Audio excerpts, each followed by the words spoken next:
স্বাগতম আমাদের চ্যানেলে। আজকের ভিডিওতে আমরা জানব বিশ্বের অন্যতম আশ্চর্য, যেটা বিশ্বের 7টি নতুন আশ্চর্যের একটি এবং ইউনেস্কো বিশ্ব ঐতিহ্যবাহী স্থান হিসেবে ঘোষণা করা হয়েছে। The great wall of China, চীনের মহাপ্রাচীর সম্পর্কে। চলুন তাহলে শুরু করা যাক।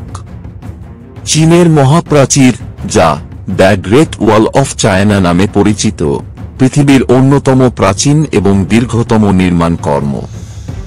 চীনের মহাপ্রাচীর পাথর ও মাটি দিয়ে তৈরি দীর্ঘ প্রাচীর সারি। এগুলি খ্রিস্টপূর্ব 5ম শতক থেকে খ্রিস্টীয় 16 শতক পর্যন্ত চীনের উত্তর সীমান্ত রক্ষা করার জন্য তৈরি ও রক্ষণাবেক্ষণ করা হয়।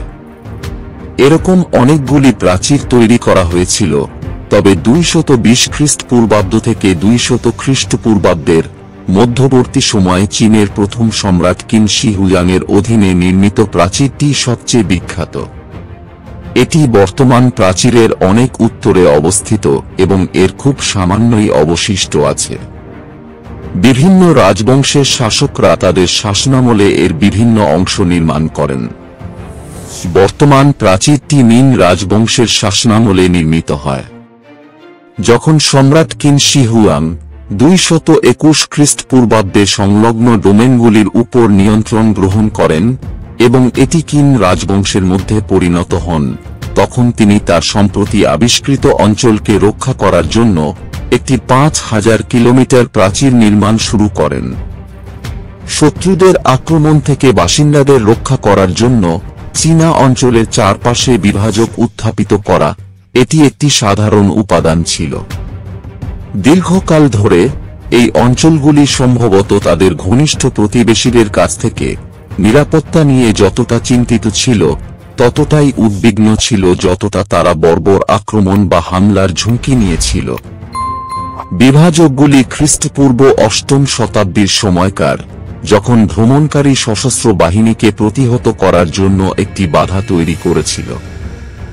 যে প্রশাসনগুলি দায়িত্ব নিয়েছে তারা কাজ চালিয়ে যাবে এবং তাদের ডোমেনগুলিকে আরও বেশি শক্তিশালী করবে।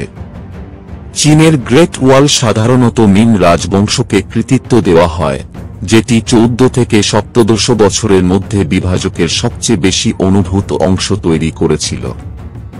মহাপ্রাচীর নির্মাণের মূল উদ্দেশ্য ছিল চীনা সাম্রাজ্যকে উত্তরের যাযাবর শত্রুদের আক্রমণ থেকে রক্ষা করা। দেয়ালটিতে নিয়মিত বিরতিতে পর্যবেক্ষণ চৌকি আছে, যা অস্ত্র সংরক্ষণ, সেনাবাহিনীর আবাসন এবং স্মোক সংকেত প্রদানে কাজে লাগত। সেনাঘাঁটি এবং প্রশাসনিক কেন্দ্রসমূহ দীর্ঘ বিরতিতে অবস্থিত। গ্রেট ওয়ালের সীমানার মধ্যে সেনা ইউনিটগুলোর যোগাযোগ, যেমন দলকে শক্তিশালী করা এবং শত্রুদের আন্দোলন সম্পর্কে সাবধান থাকা, ছিল উল্লেখযোগ্য। দেখার সুবিধার জন্য পাহাড় সহ অন্যান্য উঁচু স্থানে সংকেত টাওয়ার স্থাপন করা হয়েছিল। কুইন রাজবংশের শাসক চিন শি হুয়াং 220 থেকে 206 খ্রিস্টপূর্বাব্দে প্রাচীরের বড় অংশ নির্মাণ করেন। প্রাচীরের নির্মাণে ব্যবহৃত কৌশল এবং প্রযুক্তি ছিল অত্যন্ত উন্নত। প্রাচীরটি প্রধানত পাথর, ইট, কাঠ এবং মাটি দিয়ে নির্মিত হয়েছে। মহাপ্রাচীরের উচ্চতা সাধারণত 20 থেকে 23 ফুট এবং প্রস্থ 13 থেকে 16 ফুট। প্রাচীরের উপরে নির্মিত প্রহরী টাওয়ারগুলো যুদ্ধকালীন সময়ে সৈন্যদের পর্যবেক্ষণের জন্য ব্যবহৃত হতো। প্রাচীরের বিভিন্ন অংশের নির্মাণ শৈলী এবং পদ্ধতি সম্পর্কে জানুন, যেমন কিভাবে বিভিন্ন স্থানে প্রাচীরের গঠন ভিন্ন হতে পারে। চীনের মহাপ্রাচীর কেবল প্রতিরক্ষা নির্মাণ কর্ম নয়, এটি চীনা সংস্কৃতি এবং ইতিহাসের গুরুত্বপূর্ণ অংশ। এটি বিশ্বের 7টি নতুন আশ্চর্যের একটি এবং ইউনেস্কো বিশ্ব ঐতিহ্যবাহী স্থান হিসেবে ঘোষণা করা হয়েছে। প্রাচীরের প্রতিটি ইট এবং পাথর চীনা জাতির ঐক্য এবং শক্তির প্রতীক। এছাড়াও বিভিন্ন লোককাহিনী এবং কিংবদন্তি মহাপ্রাচীরের সাথে জড়িত। আজকের দিনে মহাপ্রাচীর চীনের অন্যতম প্রধান পর্যটন আকর্ষণ।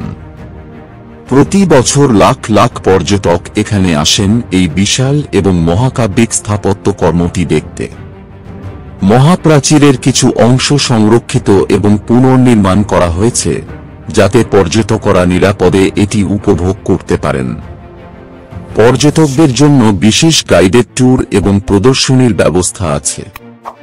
মহাপ্রাচীরের সংরক্ষণ একটি বড় চ্যালেঞ্জ। প্রাকৃতিক দুর্যোগ, মানবসৃষ্ট ক্ষতি এবং সময়ের প্রভাবে প্রাচীরের অনেক অংশ ক্ষতিগ্রস্ত হয়েছে। চীনা সরকার এবং আন্তর্জাতিক সংস্থাগুলি এর সংরক্ষণে গুরুত্বপূর্ণ ভূমিকা পালন করছে। ধন্যবাদ আমাদের ভিডিওটি দেখার জন্য।